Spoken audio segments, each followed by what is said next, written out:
ಬೀದರ್ ಜಿಲ್ಲೆಯ ಭಾಲ್ಕಿ ತಾಲೂಕಿನ ಕಣಜಿ ಕ್ರಾಸ್ ಬಳಿ ಭೀಕರ ರಸ್ತೆ ಅಪಘಾತ ಸಂಭವಿಸಿದೆ.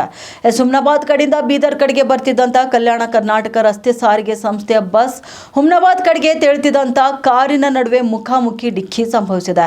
ಕಾರಿಗೆ ಡಿಕ್ಕಿ ಆಗುವುದನ್ನು ತಪ್ಪಿಸಲು ಚಾಲಕ ಪ್ರಯತ್ನಿಸಿದ ವೇಳೆ ಕೆಕೆಆರ್ಟಿಸಿ ಬಸ್ ರಸ್ತೆ ಬದಿಯ ಕಾರಂಜ ಕಾಲುವೆಗೆ ಇಳಿದಿದೆ. ಅಪಘಾತದಲ್ಲಿ ಹಲವರಿಗೆ ಸಣ್ಣ ಪುಟ್ಟ ಗಾಯಗಳಾಗಿದ್ದು, ಗಾಯಾಳುಗಳನ್ನು ಚಿಕಿತ್ಸೆಗಾಗಿ ಬೀದರ್ನ ಬ್ರಿಮ್ಸ್ ಆಸ್ಪತ್ರೆಗೆ ದಾಖಲಿಸಲಾಗಿದೆ. ಘಟನೆ ಧನ್ನೂರ್ ಪೊಲೀಸ್ ಠಾಣೆ ವ್ಯಾಪ್ತಿಯಲ್ಲಿ ನಡೆದಿದ್ದು, ಪೊಲೀಸರು ಸ್ಥಳಕ್ಕೆ ಭೇಟಿ ನೀಡಿ ಪರಿಶೀಲನೆಯನ್ನ ನಡೆಸಿದ್ದಾರೆ.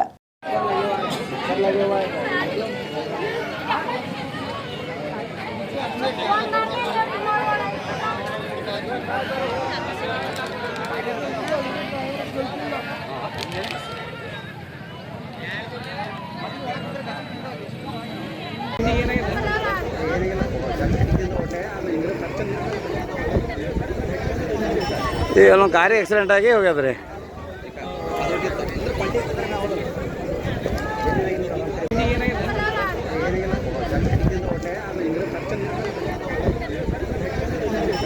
ಅಲ್ಲೊಂದು ಗಾಡಿ ಆಕ್ಸಿಡೆಂಟ್ ಆಗಿ ಹೋಗ್ಯದ್ರಿ.